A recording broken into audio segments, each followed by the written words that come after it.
আচ্ছা, একের অধিক বিয়ে করতে পাবে না পাবে? আচ্ছা, কেউ যদি দ্বিতীয় বিয়ে করতে চায়, আপনারা বলবেন আলেমরা ছাড়া, কেউ যদি একের অধিক বিয়ে করতে চায়, বইয়ের কাছে অনুমতি নিতে হবে না হবে না? কথা বলেন, নিতে হবে। আচ্ছা, এরকম ভালো বউ কেন আছে? আপনি যদি বউকে বলেন কালকে বিয়ে করবো, তোমাকে ঝাঁটা করে মারবে না মারবে না?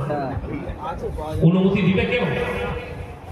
একটা বিবি সে যদি বিছানায় পড়ে থাকে তাও অনুমতি দিবে না। ওই জন্য আপনার শরীয়ত জানা হয়নি, আলেমদের পাশে উঠা বসা করুন, হাদিস কোরআনটা চর্চা করুন।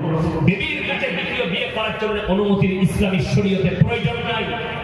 অনেকজন মনে মনে করছে এতদিন একটা ভালো হুজুরকে দাওয়াত দিয়েছিস, কাল কি করে নেবে, তুইও মার খাবি আমিও খাবো। এটার মানে এটা নয়। ইসলামী শরীয়তে বিবিটা বাধা নয়, আল্লাহ তাআলা বাধা যেখানে দিয়েছে। তুমি যদি দ্বিতীয় স্ত্রী গ্রহণ করতে চাও, তোমার হৃদয়কে জিজ্ঞেস করো, তোমার দিল যদি বলে দুটো বিবিকে সমান চোখে দেখতে পারবো না, তোমার জন্য একটাই বিবি যথেষ্ট। কেউ যদি দুটো বউ রাখে, একটা বউকে 500 টাকা দামি শাড়ি আর একটা বউকে যদি 300 টাকা দামি শাড়ি দেয়, সে যদি তাহাজ্জুদ পড়ে তারপরও তাকে কেলানি থেকে কেউ রুখতে পারে, কবরে মার খাবে।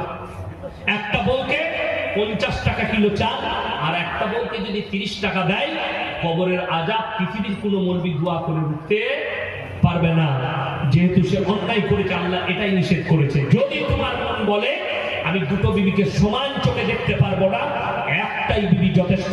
আর শুনে রেখে দেন, আমার বয়ান শুধু আপনারা নয়, এই সোশ্যাল মিডিয়ায় লোড হচ্ছে, যে মুসলিম ভাইরা শুনবেন, যারাই শুনছেন, যারা শুনবেন, যদি দুটো বউ কেন থাকে আর একটা বিবির উপরে অত্যাচার করে, তুমি কাবা ঘরে নামাজ পড়লেও তোমার আযাব রেহাই নাই, তুমি কবরে আযাব পাবে। চ্যালেঞ্জ দিলাম এটা, কোন বাপের বেটা মৌলবি বলতে পারবে না দুটো বউকে দুই দুই করে সে জান্নাতে প্রবেশ করবে, হারগিজ নয়, আল্লাহ নিষেধ করেছে। এইটাই আপনি অমুসলিম ভাইকে বুঝাতে পারলেন না। ইসলামের শরীয়তে দুটো বিয়ে, চারটা বিয়ে কেন জায়েজ করেছে? চারটা বিয়ে এই জন্য জায়েজ নয় যে আপনার মন ভরে গেল, একটা বাদ দিয়ে আর একটা করলেন, আর একটা করলেন না। তাহলে আমরা মৌলবিরা তো আগে চারটা করে বিয়ে করতাম। আমি ইয়াসিন কি করে একটা করেছি, আমার আব্বা কি করে একটা করেছে, আরো হুজুররা কি করে একটা বিয়ে করেছে, তারা তো চারটা আগে করতো। কেন চারটা বিয়ে? শুনে